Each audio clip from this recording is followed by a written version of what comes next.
Dear students, Kannur University second BCom BBA സ്റ്റുഡൻസിൻ്റെ disaster management and environmental studies 2014 question paper ഡിസ്കഷനാണ് ഇന്നത്തെ ക്ലാസ്സിൽ include ചെയ്തിരിക്കുന്നത്. Okay, question number 1. Dash is a perceived natural event which threatens both life and property. Options disaster, hazard, risk, vulnerability. അപ്പോൾ answer hazards ആണ്. Next second one.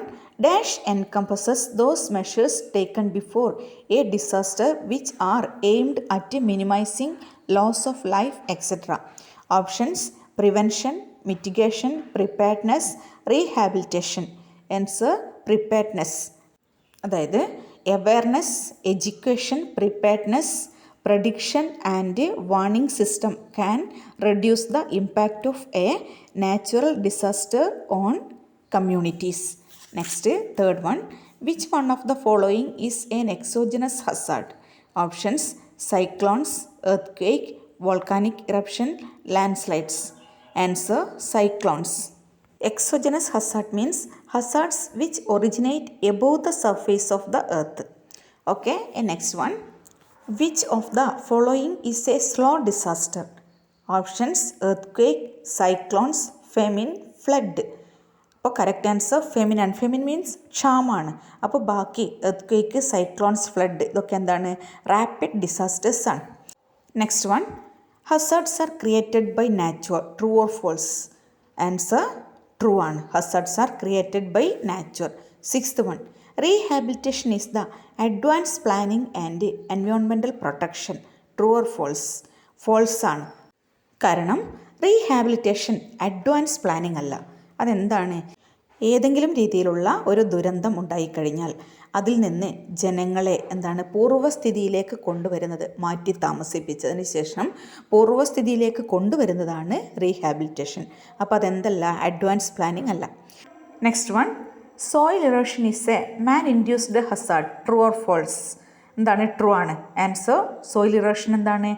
മാൻ induced hazards ആണ്. Next eighth one. Chief source of energy in environment is. Chief source of energy in environment is sunlight. Correct answer sunlight ആണ്. Next question number 9 to 18 1 weightage questions ആണ്. Answer any 8 questions. Question number 9. What is disaster? 10. What is hazards? 11. What is rehabilitation? 12. What is acid rain? 13. Define air pollution. 14. What is greenhouse effect? Next, what are critical loads? Next, what do you mean by global warming? Next, what do you mean by recycling? Next, what do you mean by municipal solid waste? Next, question number 19 to 26, 2 weightage questions. Answer any 6. Question number 19. Explain about disaster management. Next, explain about the various phases of disaster management. 21.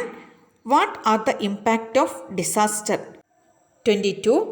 What are externalities? What are the solutions for it? 23. What are the effects of water pollution?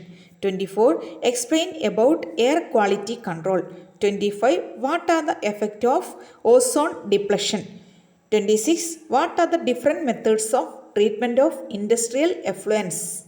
Next, part D ആണ്. Answer any 2 questions. Each carries a weightage of 4. Question number 27. Explain briefly about the various types of environmental hazards. 28. Explain briefly about various disaster mitigation institutions. 29. Explain land pollution. What are its causes and effects? അപ്പോൾ disaster management SA questions ആണെങ്കിലും നിർബന്ധമായും പഠിച്ചിരിക്കേണ്ട chapters. First hazards, first chapter നന്നായിട്ട് പഠിക്കുക. അതേപോലെ rehabilitation പഠിക്കുക, പിന്നെ mitigation, പിന്നെ last 3 chapters pollution, air pollution, water pollution, soil pollution. അപ്പോൾ ഈ 3 ചാപ്റ്റർ നന്നായി പഠിച്ചു കഴിഞ്ഞാൽ തന്നെ എസ്എ ക്വസ്റ്റ്യൻ മിക്കവാറും ഈ പൊല്യൂഷൻ്റെ ചാപ്റ്ററിന് ഒരു ക്വസ്റ്റ്യൻ, 1-2 ക്വസ്റ്റ്യൻസ് എസ്എ ക്വസ്റ്റ്യൻസ് ചോദിക്കാറുണ്ട്. ഫസ്റ്റ് പാർട്ടിൽ നിന്നൊന്നും ലാസ്റ്റ് പാർട്ടിൽ നിന്ന് 2 സാധാരണ ചോദിക്കാറ്. അപ്പോൾ ഫസ്റ്റ് പാർട്ട് ഹസാർഡ്സ് നന്നായി പഠിക്കുക, അതേപോലെ റീഹാബിലിറ്റേഷൻ, മിറ്റിഗേഷൻ, പിന്നെ ലാസ്റ്റ് ചാപ്റ്റേഴ്സും പഠിച്ചാൽ തന്നെ കംപ്ലീറ്റ് അറ്റൻഡ് ചെയ്യാനും നല്ല മാർക്ക് സ്കോർ ചെയ്യാനും പറ്റും. ഓക്കെ.